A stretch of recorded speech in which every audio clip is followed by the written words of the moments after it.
Welcome to triple educational channel.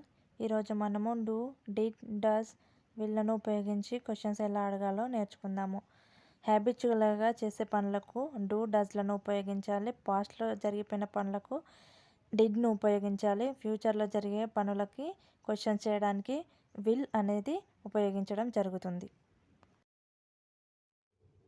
హ్యాబిచువల్గా చేసే పనులకి do లేదా డస్ని ఉపయోగిస్తారు.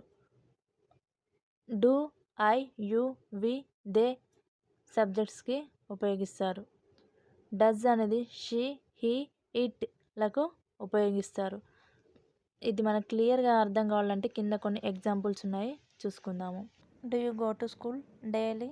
ఇది పాజిటివ్గా చెప్పాలంటే yes, I go to school daily. Negative answer అయితే no, I don't go to school daily. Second question. ఇప్పుడు ఆమె రోజు స్కూల్కి వెళ్తుందా అంటే క్వశ్చన్ ఏ విధంగా అడగాలంటే does she go to school daily?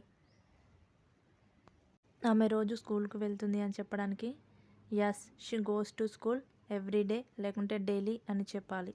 ఆమె రోజు స్కూల్కి వెళ్తలేదు అని చెప్పడానికి no, doesn't she go to school daily లేకపోతే ఎవ్రీడే అని చెప్పాలి.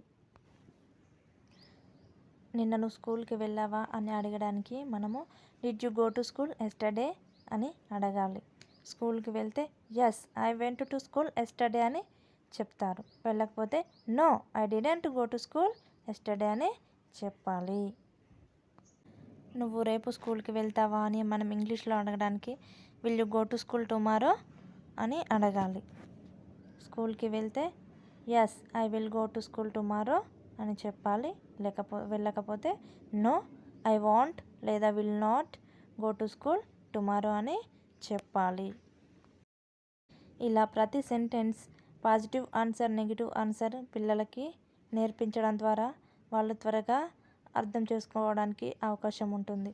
పిల్లలకి ఇంగ్లీష్ ఈజీగా రావాలంటే డైలీ ఒక వర్బ్ తీసుకొని డూతో, డస్తో, విల్తో, డిడ్తో అలాగే she, he, it, I, you లను యూజ్ చేసి రోజు చెప్పడం ద్వారా సేమ్ ఒకే వర్బ్తో అనేక రకాలుగా క్వశ్చన్స్ అడగడం ద్వారా అలాగే పాజిటివ్ ఆన్సర్, నెగిటివ్ ఆన్సర్ అడగడం ద్వారా పిల్లలు త్వరగా అర్థం చేసుకోవడానికి అవకాశం ఉంటుంది. ప్లీజ్ వీడియో నచ్చినట్లయితే లైక్ చేయండి, షేర్ చేయండి. వీటికి పాజిటివ్ ఆన్సర్, నెగిటివ్ ఆన్సర్ ఎలా రాయాలో కామెంట్ చేయండి.